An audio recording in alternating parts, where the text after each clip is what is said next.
Hoy, identidad y estado coreano en el mito. Soy Julio López Saco, bienvenidos, bien hallados, amigos, aliados del arte, de la cultura, de la sabiduría, de la antigüedad y naturalmente de los mitos. Quiero daros la bienvenida una vez más a esta serie que hemos denominado ¿Y si hablamos de mitos? Y a este programa que será el penúltimo de la serie.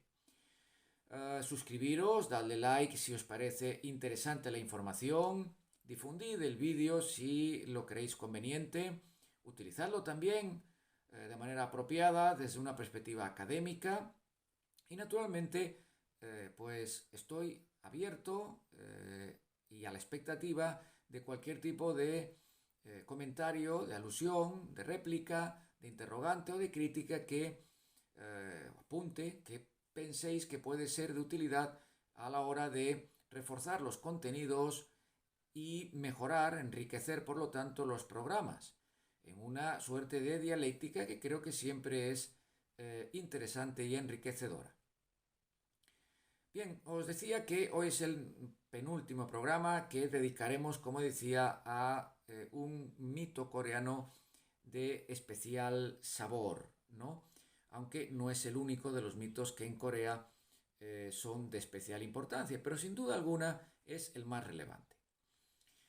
De hecho, para entrar en materia ya directamente, deciros que varios son los mitos de fundación que refieren la formación de federaciones de tribus en la antigua Corea, si bien el más conocido es el de un ser denominado Tangun o Dangun, considerado el progenitor legendario del pueblo coreano y también el fundador de Gochoson, a veces señalado como Joseon, considerado el primer y más arcaico estado coreano en esa península.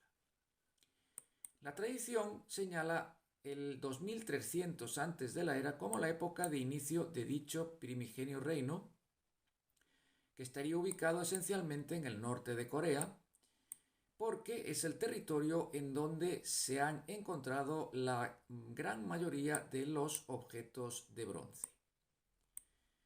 El mito, de manera resumida, cuenta que Hwang-un, vástago del dios supremo del cielo, quería ofrecer la cultura a la humanidad y, naturalmente, gobernarla.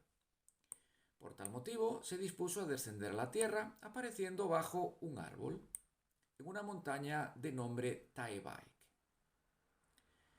Cerca del lugar habitaban dos animales, un tigre y un oso en una caverna, quienes de inmediato le pidieron a esta entidad, Hwang-un, que les convirtiera en seres humanos.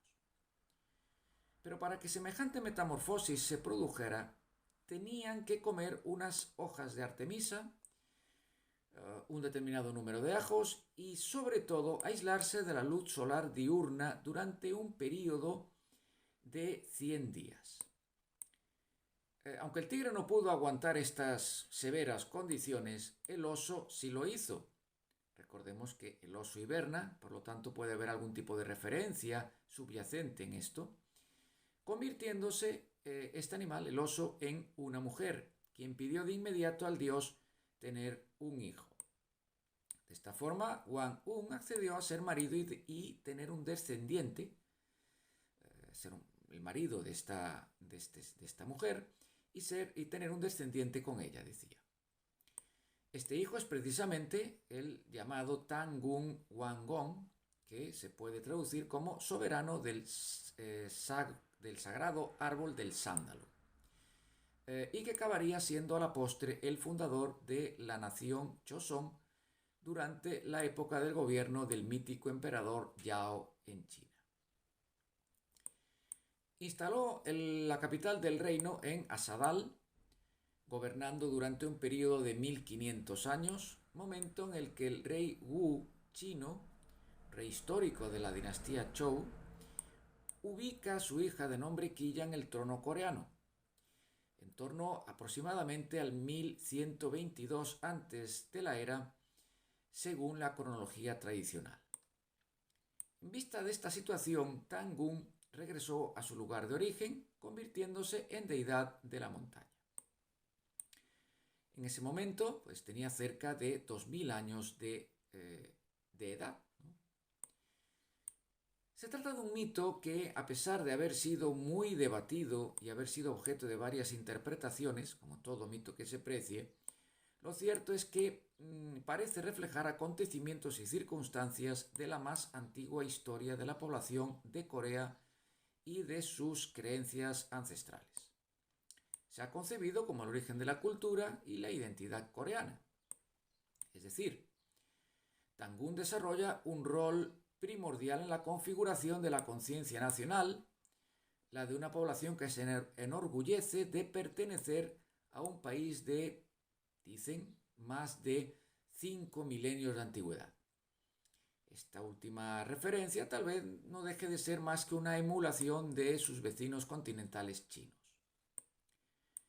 Incluso en los albores del siglo XX, fijaros bien, este personaje fue el motor espiritual de la resistencia y de la lucha contra el opresor japonés. Hay que recordar que Japón estuvo controlando la península coreana desde 1910 de manera efectiva hasta el año 1945, por lo tanto hasta el final de la Segunda Guerra Mundial. Es muy probable que el mito sea, pues a fin de cuentas, una representación simbólica de la época en la que los tres clanes primordiales de una confederación tribal se encontraban en el proceso de configurar un arcaico estado. Uno de tales clanes procedía de algún lugar lejano, por tanto no sería autóctono, y portaría una cultura avanzada.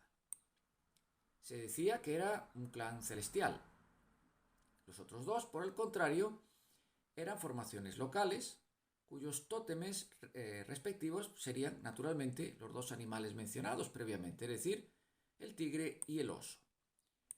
El clan de más avanzada cultura se uniría al clan del tótem del oso y destruirían ambos al que poseía al tigre como referencia. La fundación de Cochosón representaría tanto el origen de una familia gobernante como la creación de una primigenia entidad estatal, simbolizando así la unión del cielo y la tierra como fuerzas cruciales del cosmos. Ambas fuerzas se unirían armónicamente en la persona de Tangun, por supuesto, como primer gobernante. De hecho, el nombre del dios héroe implica a la vez el cargo del rey chamán, es decir, la jefatura religiosa y política. La presencia de este mito hace comprensible a la par el origen del culto a la deidad de la montaña, denominada Sanshin, concebido en las creencias populares coreanas como una divinidad colectiva de todas las cumbres montañosas y cordilleras, que son muy veneradas en Corea, como también lo son en Japón o en China, al igual que los espíritus y deidades de otros aspectos de la naturaleza, como pueden ser el agua o la propia tierra. Al mismo tiempo, el dios también se comprende como una individualidad. De esta forma, es una deidad de los ancestros, así como de personalidades tanto legendarias como históricas.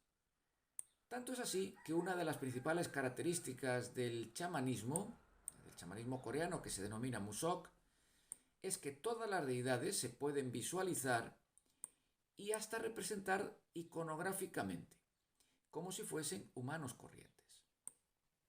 La comunicación con ellos se llevaría a cabo naturalmente a través de una serie de ceremonias rituales por mediación de los chamanes, siendo invocados utilizando ofrendas al son de diversos cantos y danzas. Incluso logran personificarlos cuando los chamanes se ven poseídos por ellos. Un aspecto que debemos considerar como crucial es el de la presencia de esa llamada quilla en el mito, esa hija del rey Wu, pues implica tanto una referencia histórica como una evidente legitimación político-religiosa del cambio de liderazgo del Estado creado por Tangun. El establecimiento de una nueva dinastía con Quilla supondría un milenio de gobierno de Quilla Choson sobre un espacio geográfico que incluiría el sur de Manchuria y territorios del noreste de China actual. Un hecho que enfatiza, debemos considerar, tal vez, el control chino continental. Tales zonas, no obstante, acabarían siendo perdidas mucho tiempo después, hacia el final del siglo IV antes de la era, cuando los gobernantes chinos acabaron invadiendo la península de Liaodo. Bien amigos, hasta aquí el programa de hoy y estas pocas referencias relacionadas a este interesante mito coreano. El siguiente y último de nuestros episodios, de nuestros programas, se referirá a los mitos más contemporáneos, los mitos modernos. Y elegimos, pues, de entre las distintas posibilidades, el de la publicidad.